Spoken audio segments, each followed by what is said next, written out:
It's a historic day, not just in Indian chess, but Indian sport in general, because not one, but two gold medals is what the Indian team has managed at the Chess Olympiad. The first time that they've been able to win gold medals, both in the men's as well as the women's section. Complete dominance is how the world of sport is describing it at the moment.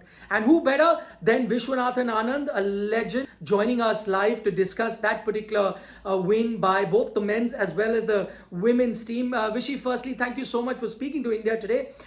First up, I'm taking you back to, let's say, 2006, 2012, not too far back. India finished 30th at one point, 35th in 2012. From there on, winning the gold medal. As I said, there hasn't been a long time since then. How do you describe the journey of Indian chess in such a short span from the also-rans to the best in the world? It's a bit hit and miss, but we were not a team that could expect to dominate. We were a team that could turn up and try to fight for a reasonable position. In 2014, we won a medal. In 2018, we were 5th or 6th, and that too, 1 or 2 results would have pushed us higher, maybe a 4th or even a bronze. 2004 as well was good. So we've had a mix of good and certainly some not very flattering results. But this is a team that turns up and everybody expects it to win. It's apples and oranges. You cannot compare the two performances. Okay, looking at the tweet by Nakamura, he says that if there's one man responsible for the, this revolution in Indian chess, it is Vishy Anand. It takes me back to what Kasparov says. He calls this young bunch Vishy's children. So in that sense, does this feel like a personal triumph for you? Look, it's very nice of both of them, both Hikaru Nakamura and Kasparov, to put it that way. Certainly, I take credit for bringing chess to the attention of Indians and, keeping it in the news for all these decades. But there were, of course, a lot of people involved in the success of these youngsters. And this is really a moment of Indian chess. It's probably for the whole Indian community to celebrate. But as I said, I'm certainly very proud of the role I've played. Okay, does this, because I'm talking about Kasparov, does it take you back to 1992? I read that snobbish remark of his, don't think you and I will play. In that sense, that journey of Indian test, this win per se, did it take you back to that remark?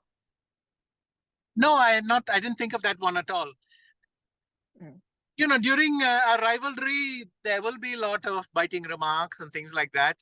You also have to take it, the way boxers pretend to trash talk each other before a match. You just have to leave it at that and move on. Okay, final couple of questions. How would you compare this dominance to that Soviet dominance that we saw? Of course, they started in the 50s and going on till the 60s. There was a bit of a hiccup with the US in the 70s, but from there on, but that to what the Indian men are doing at the moment. I tried to, when I saw how India had played, I tried to come up with historical examples of what are the teams which would have come close. And you're right, the only teams I can come up with are the Soviet ones. No other teams had this kind of dominance. But by the way, the Soviet team was expected to dominate. Our current team was expected to win. And they outperformed and dominated the tournament. So let's put it that way. I don't think our team will come where they are the only reasonable contender, but they certainly are a very strong contender, and I think that will remain the case for the next 10 years. Finally, before I let you go, you've been very generous with your time. You spoke about, some individual performances, Arjun and Gukesh, of course, the two performances that stand out. But just talking about Gukesh himself, the World Championship, do you think he's primed for that later in the year? I know Din Liren wasn't here at the Olympiad, but how do you see that matchup looking at how Gukesh is performing at the moment? For Gukesh, this is a sensational result. In ELO terms, he has performed at a 3,000 clip. Just to give you an idea, the top players in the world there's one in 2800s, and most of them are in the 2700. So he's performed at a clip about 200, 250 points higher. That's in fact too good. I don't even know what he can take with us to the match in Singapore. But he can go there with confidence. He's able to focus well. He's disciplined. He doesn't get distracted by all the other things, and he plays a mean game. That's a lot to take with you. But Ding again had a very understated performance here in the Olympiad. He's been struggling all year. But from Gukesh's point of view, and I think he knows this well enough, and it's hardwired into him. He must go there and treat Ding just like he treats every other opponent, that is very, very seriously, and do his best. And that's it.